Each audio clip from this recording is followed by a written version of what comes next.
Welcome to our Techie Night number 16. For those of you who don't know me by now, my name is Judith. I'm the Event and Relationship Manager at Silicon Luxembourg. And on behalf of my team, I would like to thank you all for being here today. I would especially like to thank the whole Byborg team for partnering up with us in the organization of this event and also for welcoming us at this space here. So today we're going to talk about cybersecurity, and we are very happy to welcome Joel Fabian on stage in just a few moments. And he's going to present us a few case studies on how to navigate cybersecurity in startups funding. And then you have the possibility to ask Joel a few questions afterwards. And then I would say it's time to enjoy drinks and food and network a bit. So I guess without further ado, Joel, you can start the presentation. Thank you very much. First of all, thank you very much for coming for the second time. Thank you, Byborg. Thank you, Silicon Luxembourg, for organizing. We have a nice companion article in the recent publication. Thanks for the weather. Absolutely.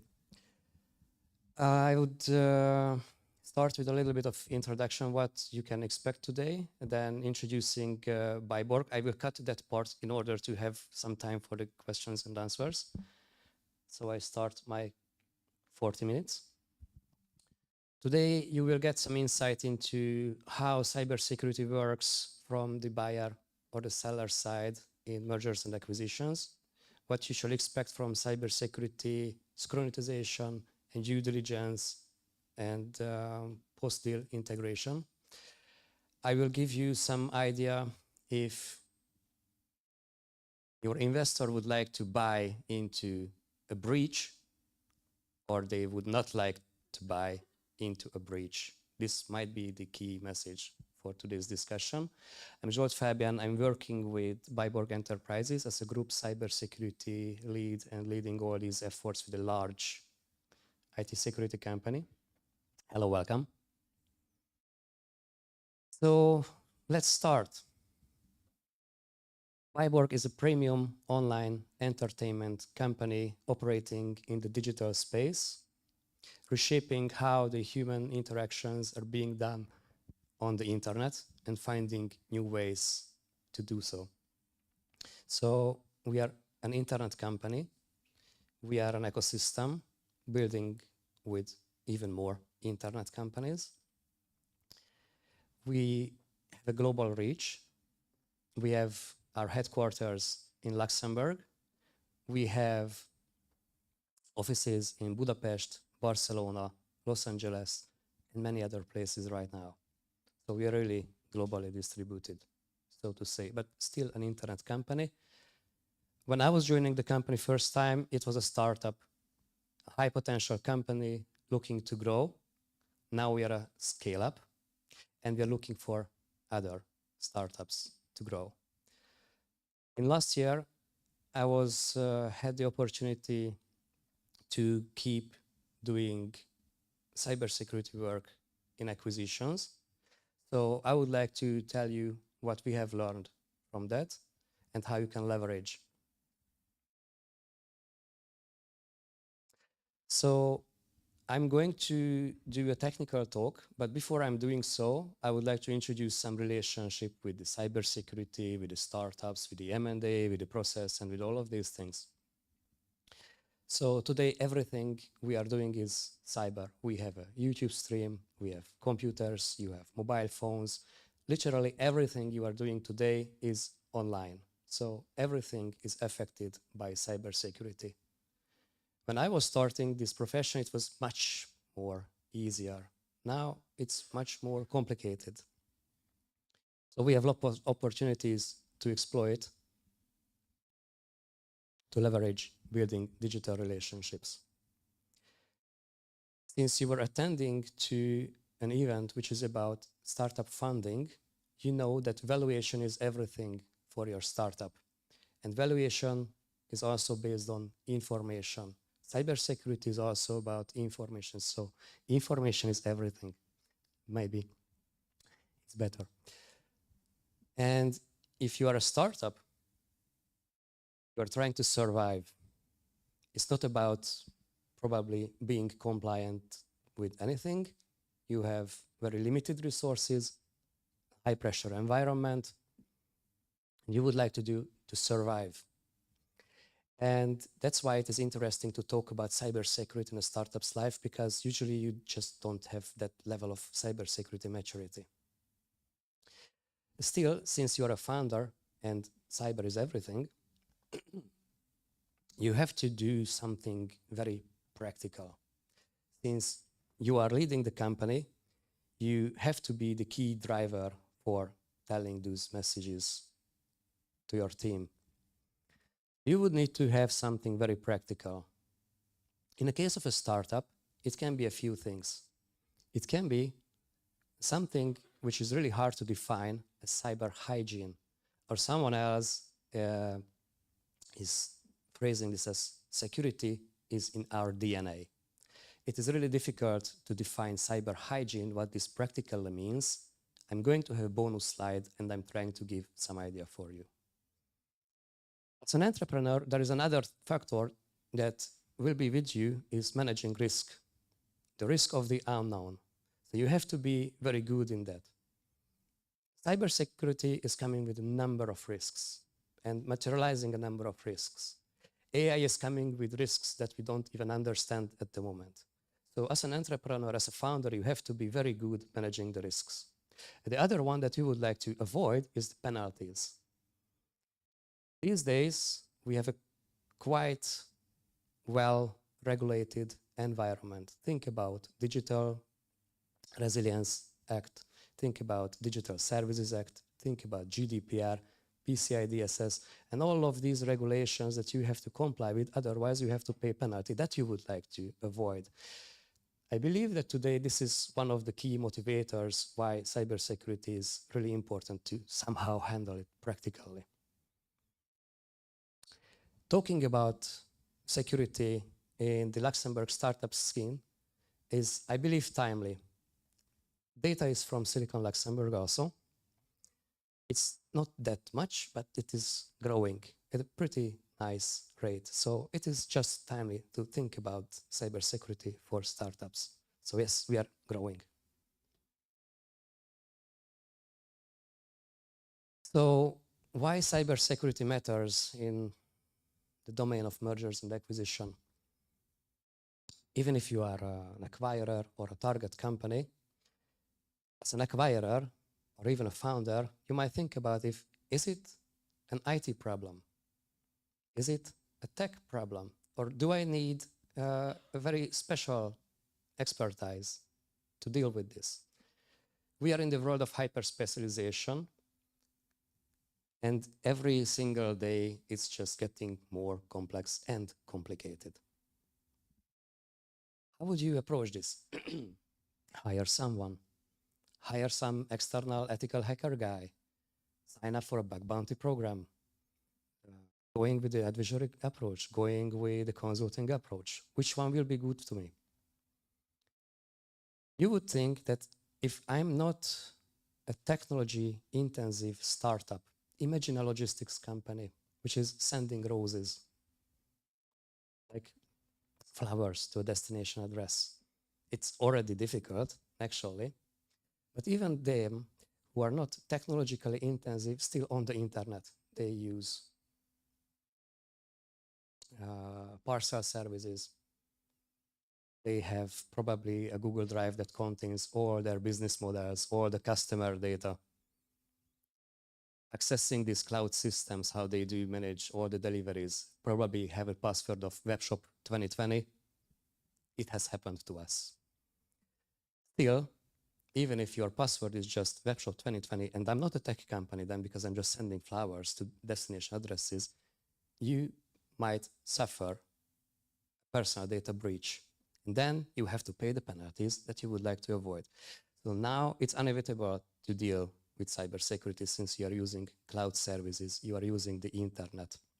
And even someone who is not a telco company, like when Verizon is buying someone else, or a hotel company who is buying another hotel, may buy into a breach.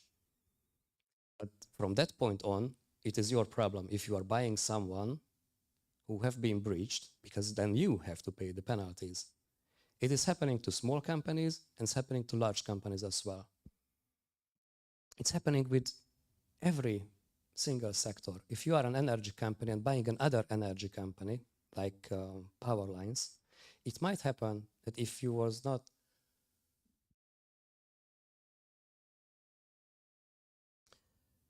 maintaining a secrecy during the process, the system administrator will find it out that you are about to sell the company where he is the single one system administrator.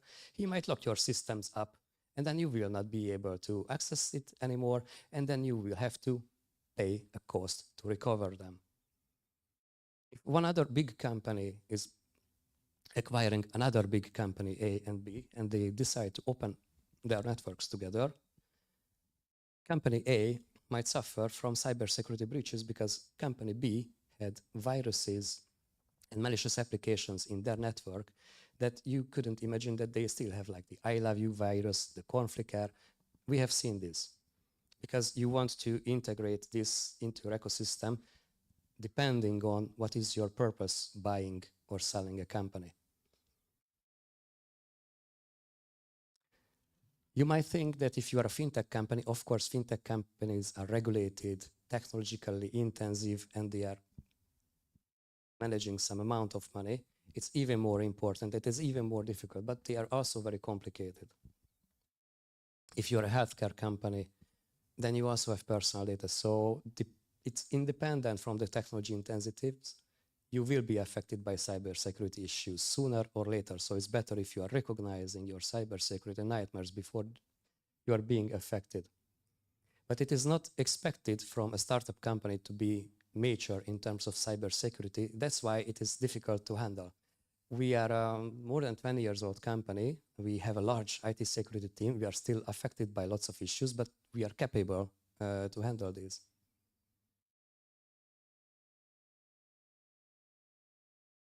Especially technically intensive startups like a cybersecurity startup who is managing passwords for you, I don't want to mention names, can be affected by cybersecurity issues because they are high-value targets for attackers. That's why.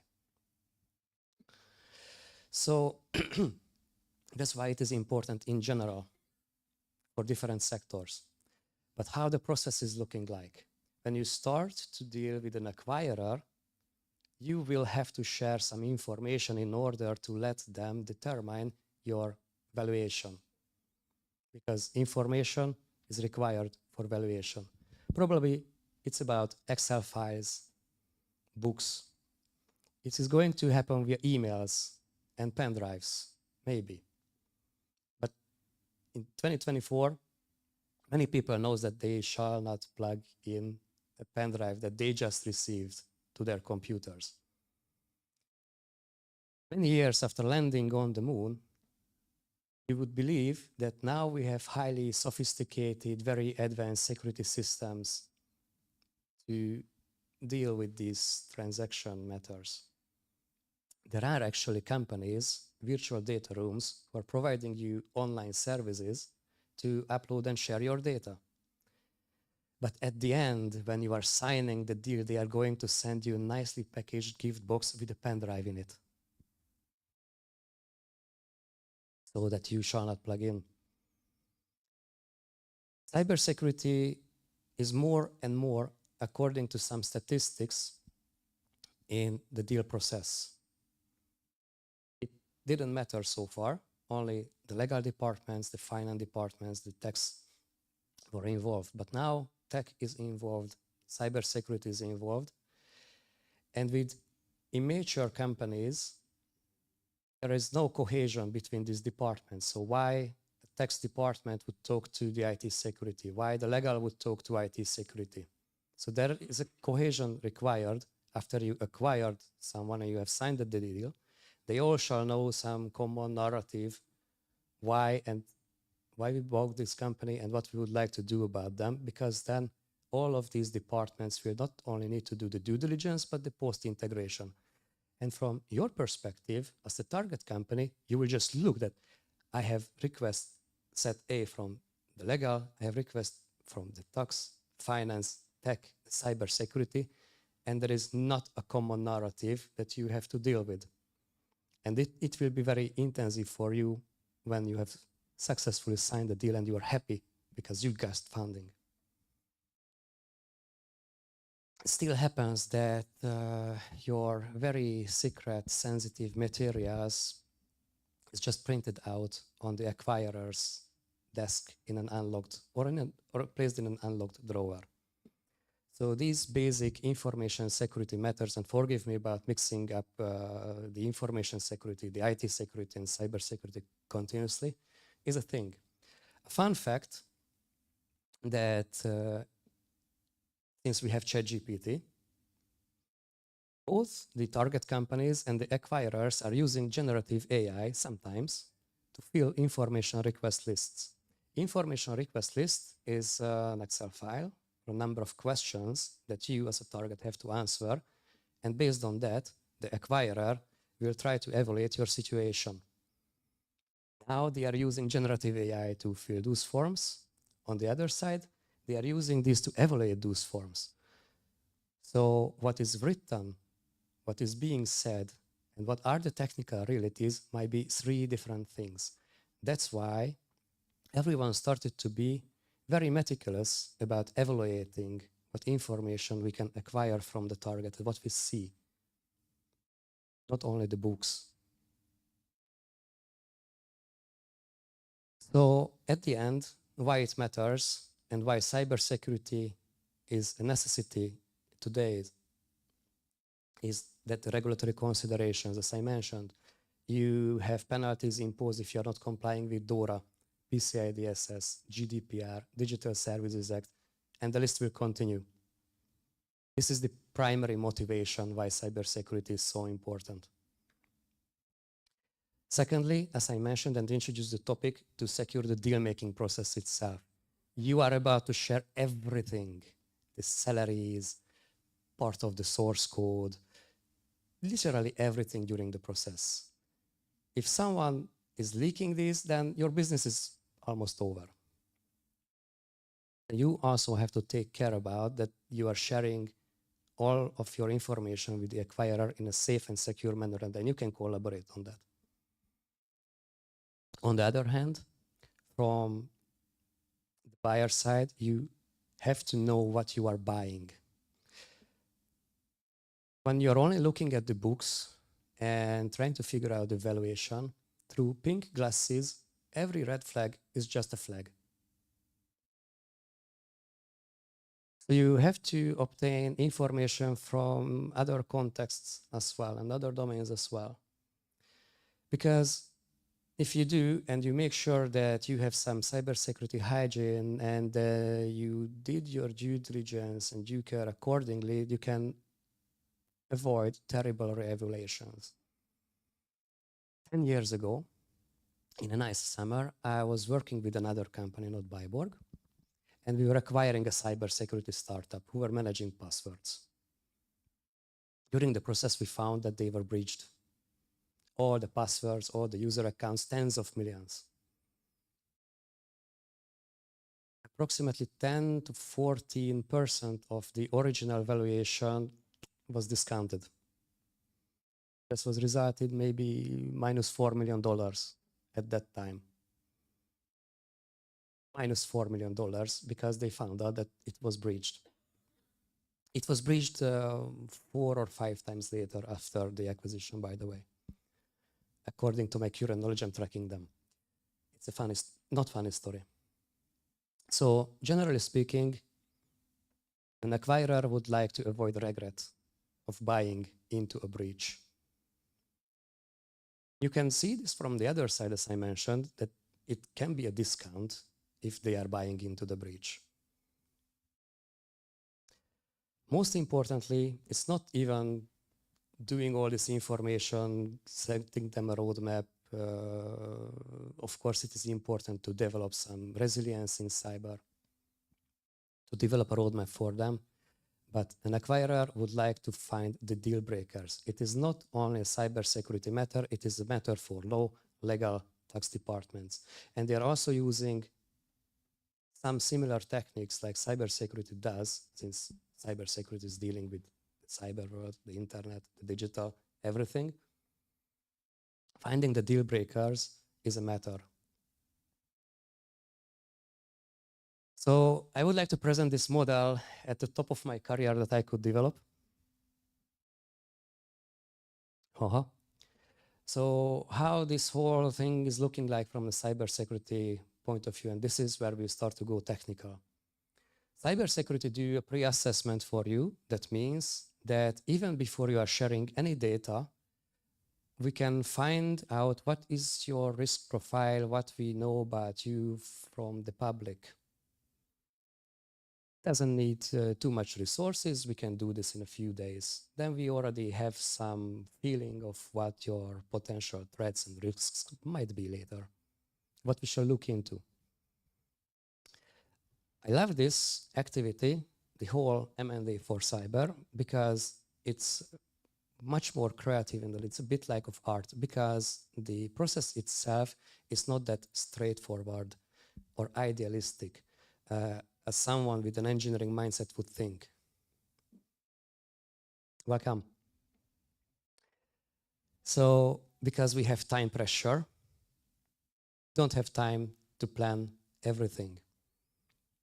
The availability of the information is limited. Many times you have very limited amount of information that you can evaluate.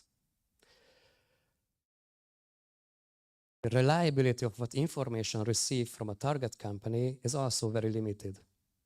And also the target company and the acquirer might have different interests when making a deal. So taking this into consideration, it is a very interesting art of work, how you are evaluating a target company as an acquirer and how you can present yourself as a very appealing target. So there are two main stages where cybersecurity is involved. Is the due diligence, when I'm trying to get know you, you know, and after we have signed a deal. Due diligence about getting all this information, which will be about the next slide. I'm going to present it in a more structured way. The post-deal integration, when I've signed a deal with you, I would like to acquire you and integrate you into my ecosystem. And we have to develop these roadmaps, start to talk and get to know each other much better and start to merge our cultures, maybe. One phase that is used to be forgot is the transfer. So when I decided to buy you and I would like to get, for example, access to the 30 of your cloud services, and then you find yourself in a meeting when you're about 50 and we are looking into a Google Sheet, a Google spreadsheet with all the passwords in plain text. So whenever you are transferring, it is still part of the process. You shall consider not only sharing the information in a safe way during the due diligence, but also when you are transferring everything to the other side. It is your mutual interest because the acquirer or someone insider from an acquirer might abuse that, or in the vice versa, other way around. So let's go a little bit into the details. I would call this cybersecurity, Röntgen. It might be tech Röntgen also. So what are the key components that cybersecurity can observe about you? Information request lists. As I mentioned, I'm asking you a number of questions and you are trying to answer them to your best knowledge. Many times, we just can't use this to evaluate because you're answering nothing or you're answering something or the target company answers something, that you can just evaluate. So you need to go for other sources of information. And maybe you are preferring those ones which are not actually told by the patient. Here, he would like to observe the patient in a different way in order to get to that diagnosis. What is the problem here? So that's why cybersecurity have to be very creative in how to solve this problem in a time-limited way in a availability and reliability limited way. So the questions, it's okay. We can ask 40 questions, whatever. What are your X, epsilon, Z, and you can answer this or that. Many times you just cannot do an evaluation based on the short responses of the questions. Then you can observe documentations that you are asked. Give me your IT security policy, please. And I'm telling you a few examples, 3 very particular examples that is typical. Well, we don't have security policy. That's already a bad point. Even if you have the second case, when you have a short security policy, 10 pages long, 12 points, in each point there are 2-sentence statements. That's good. We like that because that means that in your culture or nearby, it is something that we can revive or there is something we can relate to. The problem with this is when you see that the date when it was last updated 6 years ago. So probably it is not active, but it's still better than nothing. When you say something in your security policy that for an internet company, our developers are coming together every second month for 1-hour workshop to discuss the cybersecurity matters. Okay, great. Let's see if you have notes or logs or anything about it. Oh no, we are not doing that for 6 years. Okay, let's try to restart this again because your company and your culture may be already familiar with that. So that's a good one. One other counterexample, when we are asking for your security policy and you're submitting 40 pages of policies translated into English and French. Problem with this policy is that it's not necessarily about that it doesn't state how long your password should be, but the date of creation was last week. So when you are submitting a nice looking security policy, but it was dated back to last week, we can sure about that it is not implemented. Well, we can work on that, but it is not implemented, so it is not actual in your current situation what we are about to buy. You can conduct interviews. That is a rainmaking conversation we can do with the company even within 4 hours. In 4 hours, well, interviewing in cybersecurity is a sub-profession. But we can relate to and listen to you in ways that we can immediately figure out room for improvement and your intentions, how do you see the things within the company. So interviews are a particularly good technique and it doesn't need too much resources. 4 hours is enough to come up with a list of the potential things we can deal with. So maybe that is one very nice thing to have, but while it's, as I mentioned, it might not reflect the technical realities in your organization's technical systems or computer systems. Hello, welcome. So the other things that we need not much interaction from the target companies, open source intelligence. Law companies are also doing this. Whatever documentation, contracts they have, or whatever information we have about the organization, your assets being exposed to the internet, we can look into that without interacting with you in a very passive way. And then we can learn a lot about that. These days, almost everyone is doing this. Looking into the news, the day before signing, we can find out if a big shareholder is involved in a criminal act, then it would raise a red flag. If you have a security policy written by someone, because it is redacted, we can find out who that CTO was for your company a few years ago, and we can find out that now he's working for some offshore companies doing the same sort of business that we would like to acquire, and it might rise an insight or a question if he was taking all the know-how with himself and the CEO is now would just like to save his money. So internet doesn't forget. This is the key takeaway, and this is an actively used technique. We can do the so-called technical assessments like penetration testing, ethical hacking against your internet product. And what I can say, out of 10 projects, for example, my great team was able to hack almost all of them. So we could get customer lists, databases, vulnerabilities, remote code execution, whatever. Apropos, remote code execution is a technique for hackers to be able to do whatever they want on a system. So yes, then we can start an interaction working with you if you were able to detect it, if you were able to fix it.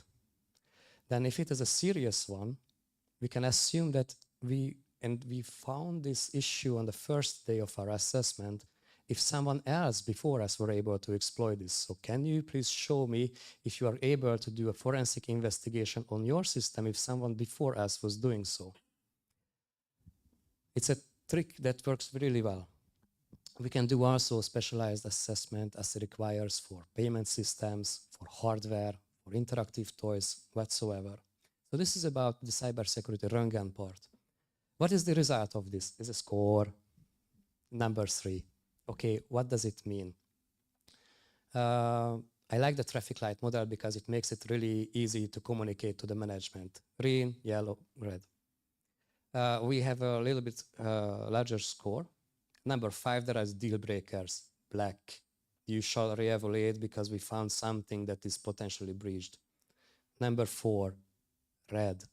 There are issues that shall be remediated before you sign the deal. Many times, but approximately with 20% of the times while we are working, we find these sort of scores. The target companies are really open to discuss and fix things before signing the deal. The most common is number 3. We have a roadmap to be solved after signing the deal. And the other companies where we see security systems that are so great that we don't even want to touch them. So this is the score. We are generating approximately about hundreds of pages of technical reports for such deals, open source intelligence, technical assessment, interviews, whatever. But we have to summarize these into 3 sentences in order to get into the final acquisition report. Most important thing, if we can find breaches of customer data in a system, many times we are informing the target company's management that their email credentials and their email accounts were breached not only one time, but in this year, and in this year, and in this year. And please, before we would like to proceed, we would like you to change the password that you had. It's a quite common thing also, because we are looking into if your accounts have been breached, dear management. And of course, the most important one is a prioritized action plan after we are signing the deal in 60, 90, 180 days. What are the most pressing issues that we see that you shall implement in order to get your posture practically better? And we have one more thing, because a score doesn't say too many things, it is still a qualitative measure. We have critical risk dimensions. Now we have a little bit better visualization, but just to give you an idea, and it is completely arbitrary, we do have a number of things we are looking into to give a more granular view of why the score became that what it became. So we actually use this 7 at the moment, and we are doing these nice visualizations. Now a little bit better. Organization security, if organizational controls were implemented like SOC 2, SOC 3, privilege, principle of least privilege, segregation of duties, and many things. How seriously the management is understanding the risks that they do have, and if they have any systems to handle those, or they have any systematic way to do so. If the company is able to manage incidents, find security vulnerabilities, handle them, so if they have capacity to deal with them. For us, most of the time, we find, as I mentioned, we find vulnerabilities all the time. It doesn't matter. Everyone has weaknesses. But the capacity that you will be able to handle those are even more important. They have some security infrastructure, firewalls, antivirus, endpoint protection. That also gives a score, because that also a key measure to the resilience of a computer system, obviously. How well the management is aware that they need to communicate to their team, because security is not the responsible of the techies, because security is responsible of everyone. So that's an important thing, how they do recognize the importance of this. Because if your social media manager is clicking into a link that he or she was not aware what he or she is clicking into, it might easily happen that in the next moment a hacker is taking over that Instagram account and is going to sell it for $600 back to you. That's a thing that you can address easily by just regularly communicating the most common issues, or not to fall into victim of someone impersonating your management. Because every time you are hiring some new manager, the attackers will look into the LinkedIn and they will try to spoof your new CFO, tricking people into giving out information and credentials. If it is an internet company, then platform security, how well application security, and these kind of things are applied with your computer system or internet systems if you are building an internet startup. This is a factor for us because we are working with internet startups. And the third parties, the email marketing systems, the social media management, the content management, the whatever systems that you are using with the cloud is also a factor how well you can manage this and how well you are just inventorying them.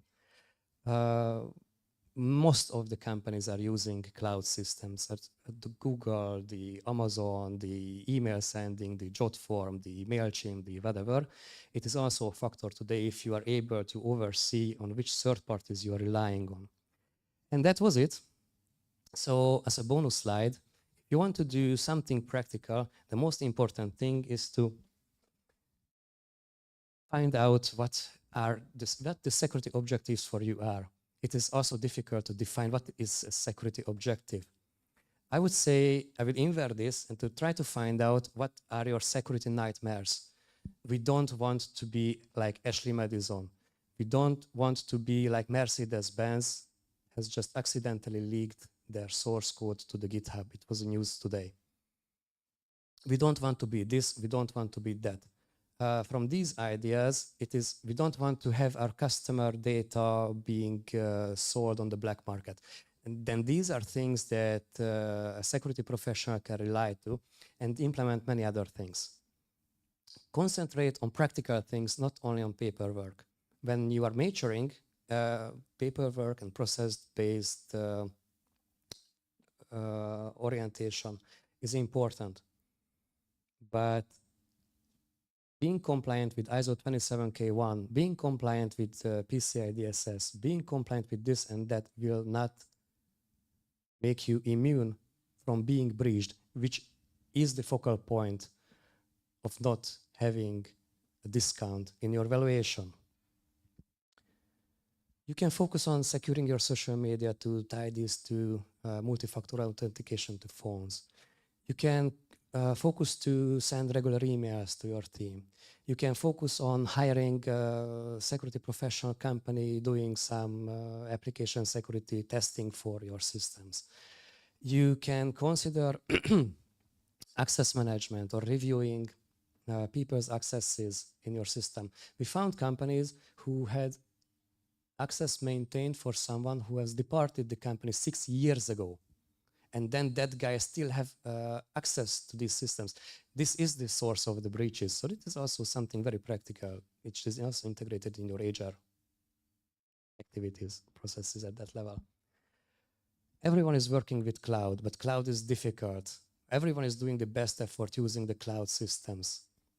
It is easier to work as a startup, a new company, than taming a big legacy enterprise software that requires many people's work.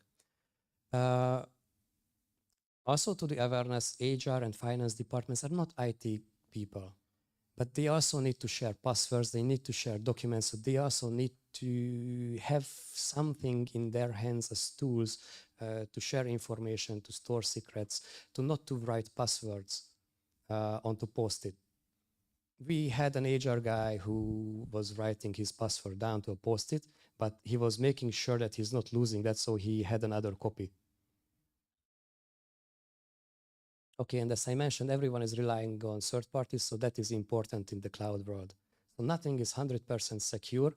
You have to do something practical with it. So that was it. I hope that you have many questions, and we have a few minutes left. We have these QR codes. This is the digital version of the article I mentioned at the beginning, my LinkedIn, and the Byborg Enterprises. Questions, please.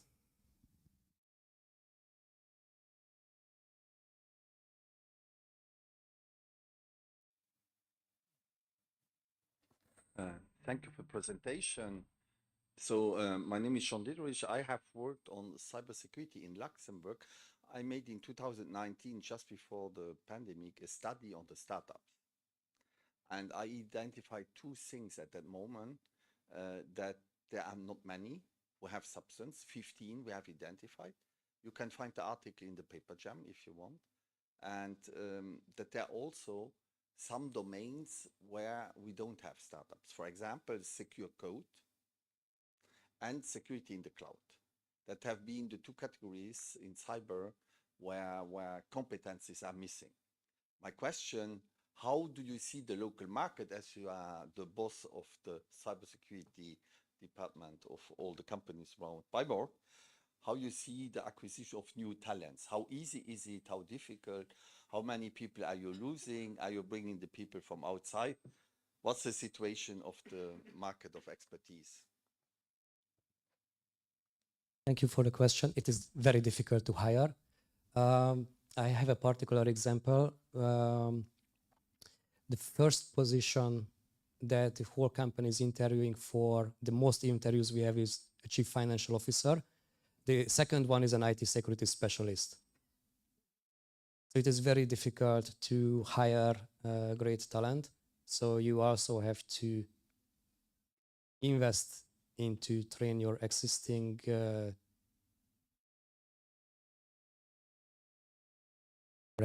team. Particularly for cloud security, it is almost, I wouldn't say impossible, because nothing is impossible, especially with Byborg. But it is really, really difficult to get cloud security talent. We're not even talking about the compensation, just to find them. But with the companies we have partnered with in terms of acquisitions, recently we have seen very great developments. Also, guys on the other side, like in the Netherlands, from where we can also learn. So connecting talents from different teams and different departments is helpful. Adopting cultures like DevOps, DevSecOps, so someone is a developer, operator, and a security engineer in the same culture is also helpful. Was it an answer to the question?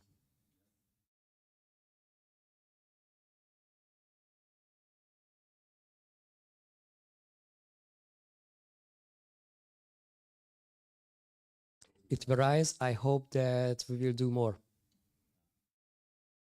We have itsec.lu domain name where we have some publication also, technical ones. Cybersecurity is a really growing topic in Luxembourg, I see. Other question, please.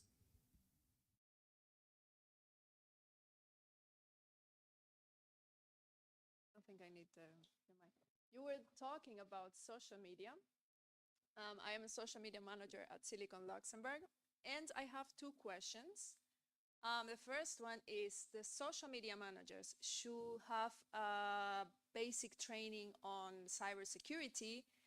And the second one is, do you have some to-go practices, like good practices, that all the social media managers, or at least the people who's like dealing with social media platforms, should apply in the moment that they are, like, for example, like me, working with a company's accounts?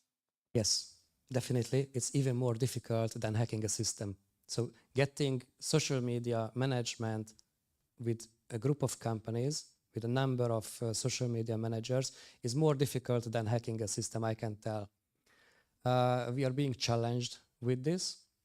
We have pilots here since a year. I would say policy, but the number of best practices, evaluations, since as we are acquiring someone, we would expect them to harden their posture, how they do share passwords, onto which phone, a corporate phone or a private phone, the multi-factor authentication is being tied to, how they are sharing with Christian. He is overseeing all the social media accounts here. And it is indeed difficult. It requires training and it requires awareness because you just would not like to lose everything that you have built up in years. And it is difficult to coordinate it. It is not strictly cybersecurity, I would say, but it is a very difficult topic and it is difficult to get it right. We are challenged with that, absolutely. Other question, please.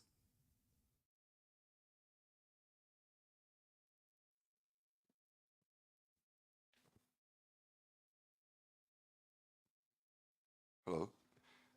Based on your really long career in IT security and your contacts and projects with other companies, how would you rate overall cybersecurity maturity level in Luxembourg companies?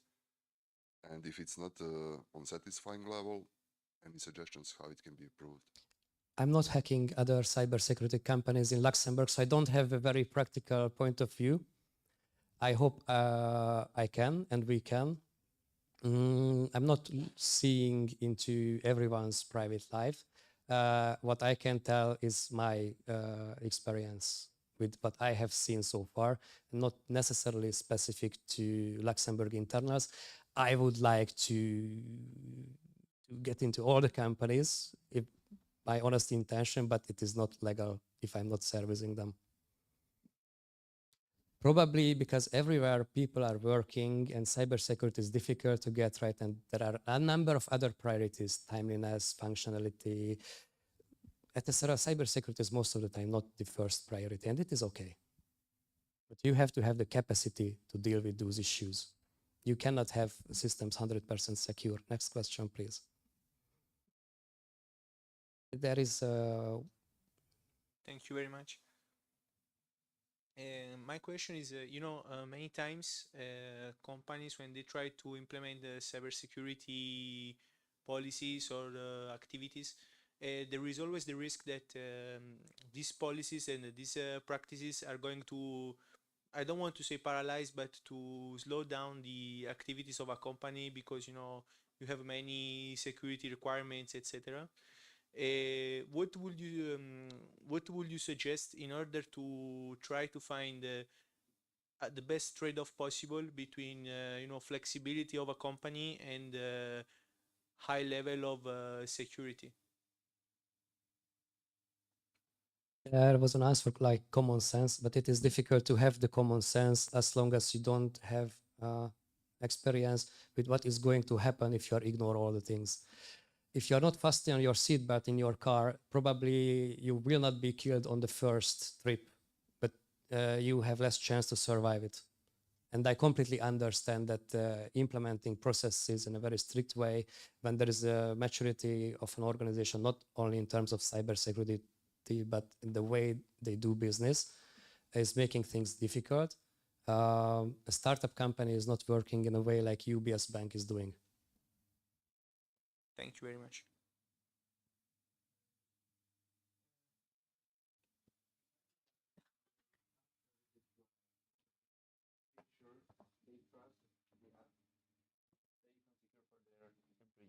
How you can prove it? Let's have that discussion. How you can prove it that it is secure? Yeah, you can write a nice policy on the internet that everything is encrypted, we are compliant with. Who is going to believe it?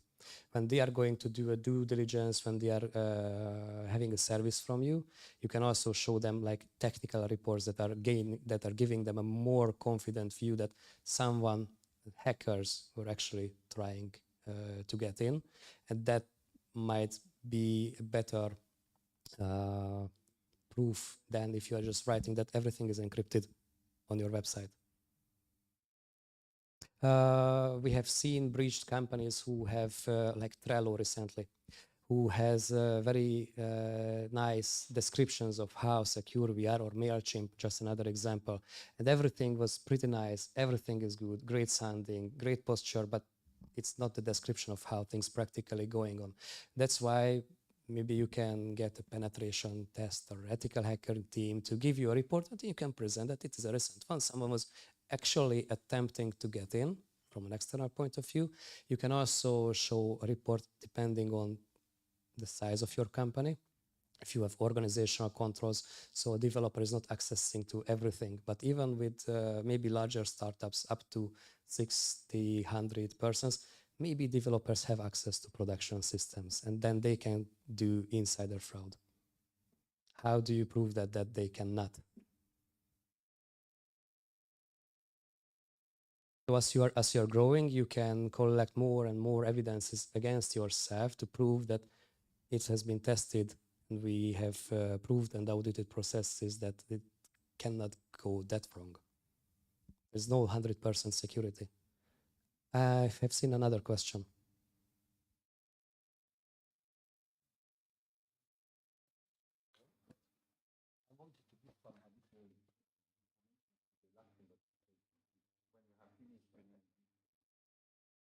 Thank you very much. Can I? Yes, please. So you acquired many companies, and you said the average Not me, my employer. your employer, yeah. The average score, cybersecurity score, was 3. And what is the average score for those companies right now? Do you like close all the problems, or? I would say 2/3 of the companies have issues that can be addressed after signing the deal, and 1/3 have issues that is a deal breaker, or they have to fix things before we sign, according to Byborg's risk appetite. So you force them to solve it before acquiring, or you fix it after? I wouldn't say that we are particularly forcing anything. We are nicely discussing. And usually, most of the times, they're very constructive with that. So then the average would be the score average for those companies. 3.4. You cannot get an average because it is a qualitative measure. You can compare them, but you cannot calculate with them. So that's why, because it's not a quantitative measure, you cannot really average that. But from my good feeling, it is 3.4. If 5 is the worst. Okay, thank you. You're welcome. Then I would like to thank you very much for coming. I really appreciate your interest in cybersecurity. I hope that I could show you something today.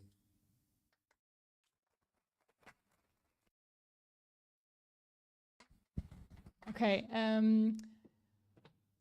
I'm just going to say a few last finishing words before we move over to the networking session. I want to thank you very much, Jolt, for the insightful presentation. And I want to again thank the whole Byborg team for hosting us at the location.